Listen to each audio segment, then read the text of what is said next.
Welcome to a Healing Peace podcast. We strive to create a place where women can come together to talk, grow, be refreshed, and renewed as we navigate life's hurdles. Inside this podcast series, we discuss shaping our identity, where we provide tools for conquering life's waves. Let's dive in.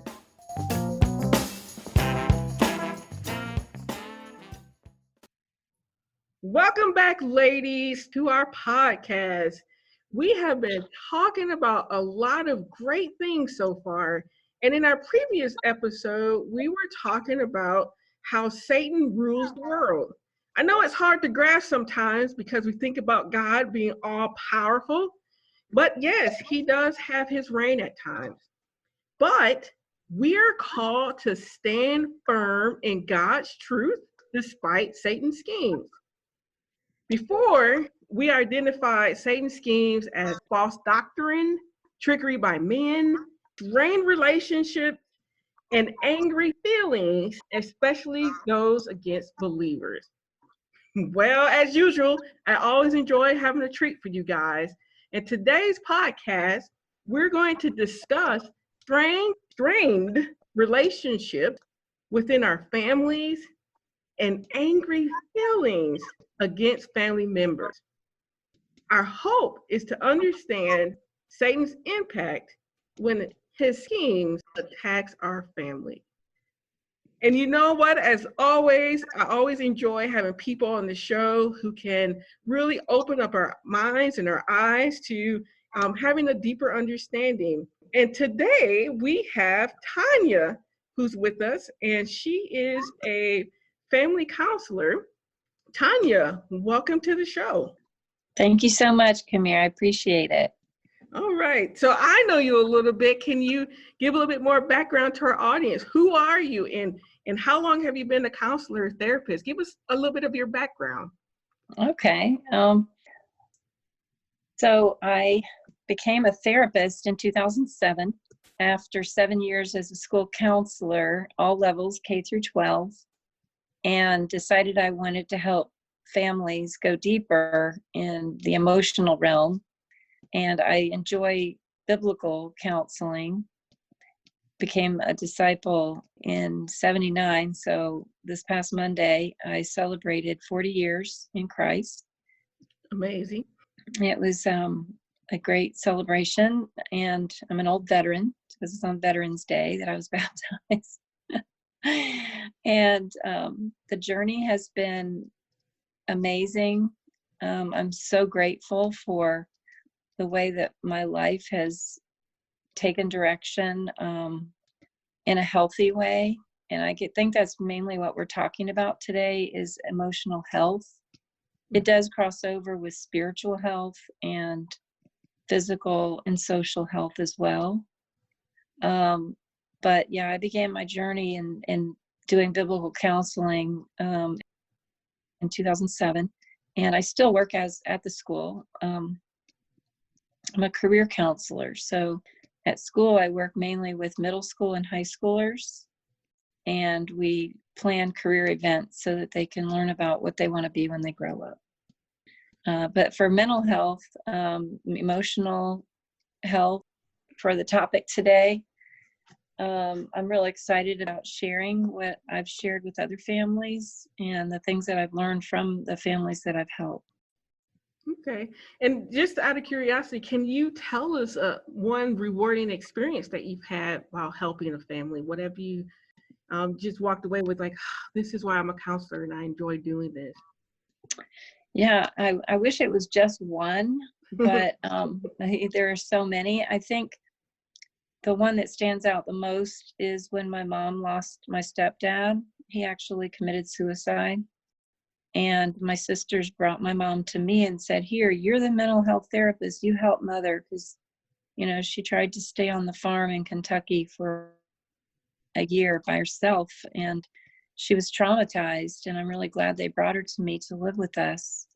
And I took care of her for 2.5 years and helped her overcome her PTSD. I think that was the most rewarding thing I've ever done. And as you say that, I'm like, wow, that's quite amazing. Not only rewarding, but just I think the sheer strength with dealing with a family member and being able to encourage and support and strengthen them. Because as you know, our topic is about families, and sometimes it's a little bit more challenging to be that supporting, loving uh, individual. And so that's some of the things that we're going to talk about today is within Mm-hmm. that family dynamics. And I'm just curious, is there things that you've noticed or like common threads as you've worked with different families in the counseling area? Yes, definitely. A lot of anxiety. So I refer almost everyone that I talk with to anxieties.com. So that's IESANXIETIES.com. This is a website by Reed Wilson, PhD in Chapel Hill, North Carolina. He teaches the psych rotation to all the medical students at UNC Chapel Hill. And I highly recommend his website because there's so much self-help work on there. And, you know, the few sessions I have with people, yeah, that helps them. But the real work is when they do their homework. Kind of like physical therapy. When you're in there, you're getting a lot done and you're learning things. But the real work is when you do the exercises. And we all hate to do those exercises. but when you do your homework in emotional health, like anxieties.com, you learn skills like breathing techniques and relaxation techniques. You learn skills to take yourself out of the situation and kind of imagine you're in your safe place, your happy place. Like mine is like walking on the beach, and I try to incorporate all the senses, like, you know, the sun on my face, how it feels on my skin, the sound of the ocean, the smell of the salt, the feeling of the sand under my feet, and the hearing the waves come in. And when I take myself to a place like that in the midst of a very stressful situation, like if I'm in traffic, it really helps me calm down. And so I share that with other people so that they can learn to practice that as well. Well, I definitely appreciate the tip. Mm-hmm. I think you are kind of ahead of the interview, but for those who are listening, you notice that we dived right in very quickly. And Uh-huh. so that's great. And I'm pretty sure if I remember, we'll come back to what you shared just to reiterate that type of tool to continue to get us on or keep us on that right path so that we're not driving around crazy and, you know, screaming at people and things of that nature. Mm-hmm. Yeah. And so like the 3 common unhealthy traits in family dynamics, this was something that I researched and something that I've learned in my own family dynamics. 3 things that I would like us to talk about today. One is we do not talk about our feelings, problems, Mm-hmm. or embarrassing situations. Mm-hmm. And I know one of the things, as I say that, the first thing that comes to my mind is, oh, I'm a private person. I was definitely Mm-hmm. plagued with that understanding. The second item that I would like us to talk about as well is we blame others for our problems. Mm-hmm. And I think that is associated kind of like with the victim understanding, Mm-hmm. victim approach. And then the third is we minimize or deny our problems. Mm-hmm. And unfortunately, I've had experience with that as well, to the point where I'm not able to, you know, assess my own feelings. And it took me a long time to learn what those feelings were because I was conditioned to suppress it or not believe that it is there. You move on very quickly. And Mm-hmm. and boy, did that create a whole bunch of chaos. Mm-hmm. Yeah. So let's jump back to the first one in terms of we do not talk about our feelings, problems, or embarrassing situations. Mm-hmm. And as a person who's been in the counseling field for such a long time, um, how does that affect our relationship or create other issues within our families? Well, I do believe the more open we are, the healthier our relationships will be. And interpersonal effectiveness is one of the dialectical behavior therapy skills. And it means that you speak up for what you need and want in a healthy way so that you protect the relationships. And I do teach those skills one-on-one and with families. And I think that just being open is good, but being open in a healthy way so that you are assertive, not aggressive, and not passive. So those are very important things to learn about as well. And a lot of counseling is education. So we're teaching about communication skills and just sharing your feelings. I think journaling is huge because you're getting your thoughts and feelings out on paper, and you can bring that in when you go to therapy and share what your innermost thoughts when you were journaling out your thoughts and feelings individually. And you don't have to share those things, but it can prompt your memory about something that you do want to bring up in therapy. But yeah, people that stuff their feelings and don't get them out, it creates depression and a lot of other, even anxiety, a lot of other emotional issues.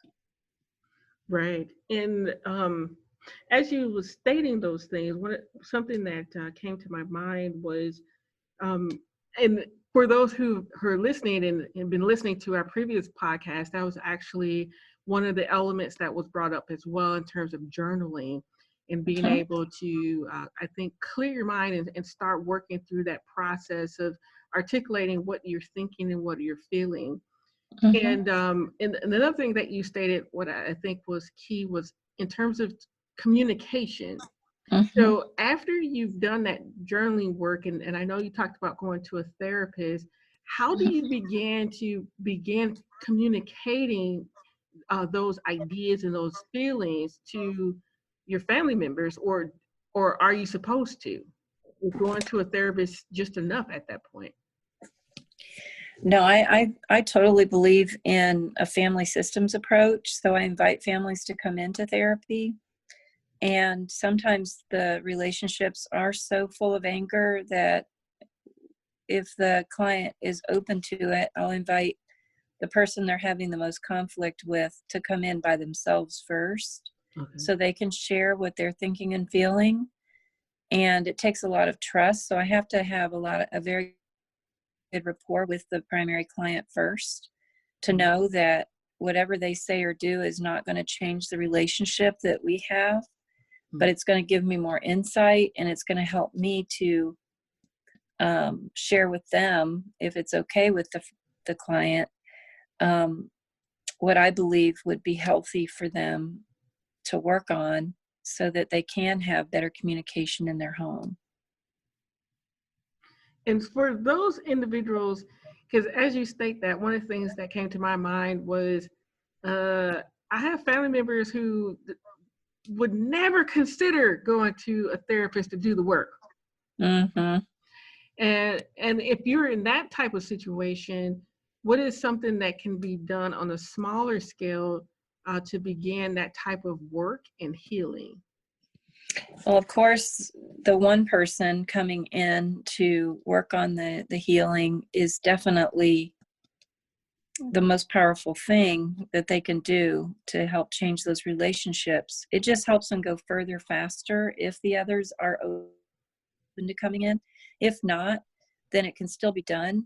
Like for example, I might put supports in place around the client by referring them to support groups. So it might be grief and loss, or it might be Al-Anon if the person they're having high conflict with is, drinking a lot, or if or Nar-Anon if their family member is into drugs. And they're enabling them. This will help them stop enabling them and show tough love. Another support group I love to refer people to is codependency support group. And once they start working on those issues, it does start changing the family dynamics as well. And I appreciate all the things that you just shared, because one of the things that I noted was when we don't talk through those deeper issues, some of the common outcomes are that we become enablers, we become codependent, we become action oriented. And there's another phrase that was listed called the lost child syndrome. Are you familiar with that terminology?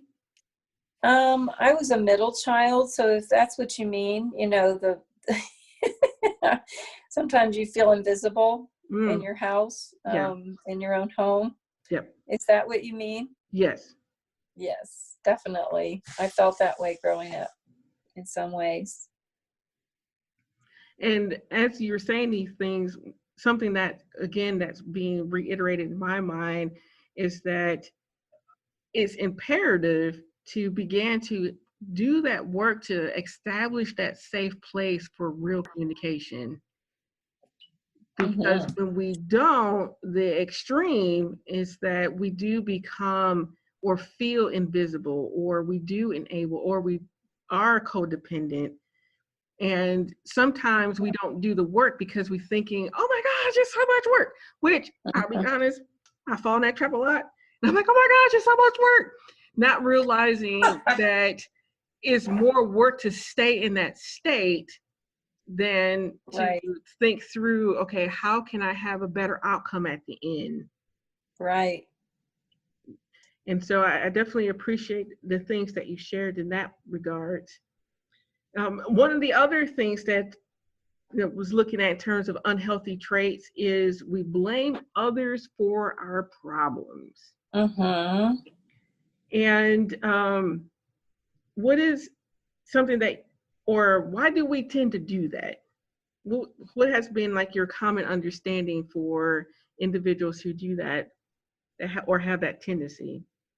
I think mainly it's painful for people to look at themselves, and it's easier to blame other people for our problems, and it takes the heat off of ourselves and what we need to change. So I definitely see that a lot, especially people with personality disorders. They're in big time denial a lot of times that it's them that need to change and need to work on things. And they will come in and try to talk about how everyone else needs to change. But then you have to build that rapport. You have to really build that relationship, and then slowly bring in things that they could work on.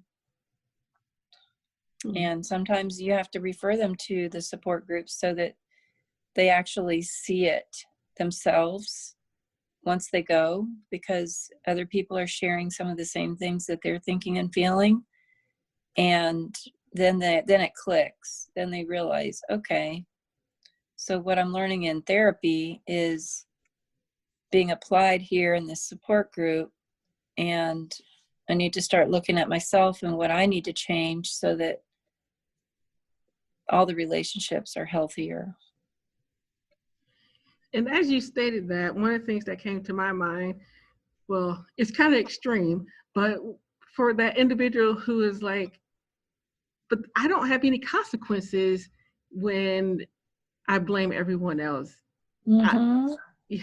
So how do you reach someone who doesn't see the negative outcomes that it produces? Yeah, that's a hard one. Because I'm thinking, like, you family time, right? We're all around for Thanksgiving, we're all around for Christmas, and you have this one family member who, is blaming everyone, doesn't want to take responsibility for the hurt they cause.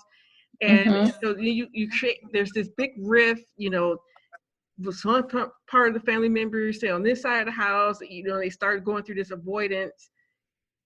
like what are some healthy things that can be done to begin that type of conversation where not everyone is running out the house mad at each other? Yeah. Yeah. If they're open to this, the two scriptures I refer them to most of the time are overcome evil with good, and love overcomes a multitude of sin. So if you love people unconditionally, you can go to them one-on-one and say, and use those I statements, not you, because that will cause them to become defensive. And again, it's communication skills. So you're just sharing with them, I feel blank when you blank. Can we please blank, And I actually have people practice putting those words in there. Like, I feel hurt when you blame me for blah, blah, blah.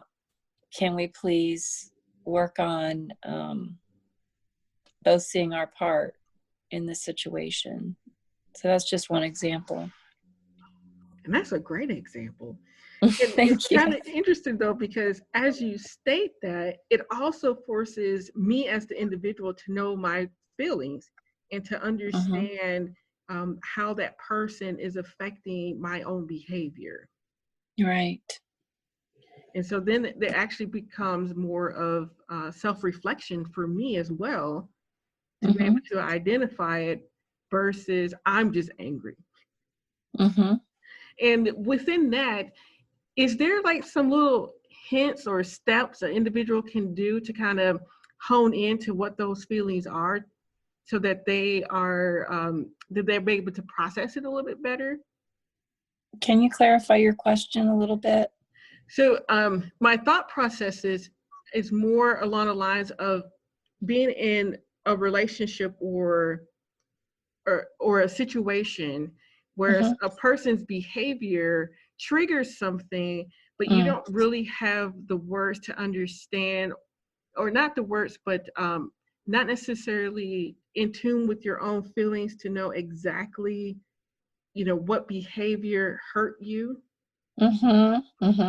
Right. So how does a person begin to work through identifying this is the long-term hurt that's being caused, and how do I start to process it in the way so I can finally go and have this conversation without blowing up and getting crazy? Right. So I ask questions. Sometimes it has to do with feeling like someone else is favored. And sometimes favoritism can cause those hurt, deep, deep feelings. And you might not even know that that's where it's coming from. Or some people in a family might have good intentions, but they might say things that hurt us and they don't even mean to, but they hurt us. It might be about our weight. It could be about what we're wearing. It could be any number of things, superficial things, but it can cut us pretty deep. So just a matter of uncovering what it actually is that's causing the hurt, and then taking it apart and realizing why it was said, how it was said. Maybe it was, and it always helps to do a role reversal and say, okay, how would you feel, if it was you in that place instead? The other thing is be empathetic, put yourself in their shoes, because they were probably treated that way themselves. So that kind of helps. It could have been a long-standing pattern in a family, because sometimes we have unhealthy patterns that, we have to stop the cycle. Because just because my grandmother, made fun of my sister when she was young, for being overweight, maybe she thought that she was teasing her in a funny way, but it could have been just very, very deep. It could have hurt very much. Or even not taking a stand for someone. Like, my sister was made fun of on the bus, for being overweight, and I didn't take a stand, and I regretted that. And we talked about it as adults, and that, I believe, helped heal our relationship. Well, that's all really, like, I have a couple more questions, and Mm-hmm. I'm looking at the time, and I see that we've run out of time for this episode, but I would like for you to Mm-hmm. come back because I have more questions, and I definitely would Mm-hmm. like to go a little bit more deeper in some of the things that you've shared. Would you be able to Sure. come back? Of course. All Be right. happy to. All right, all right. And so for those who are listening with us, if you've been with us for a while, when you notice that I'm running out of time, I always want to come back and do a special episode, and we're going to do the same thing this Thursday. Come back and continue to listen to my interview with Tanya. Until then, you guys enjoy the rest of your days, and I will see you on Thursday.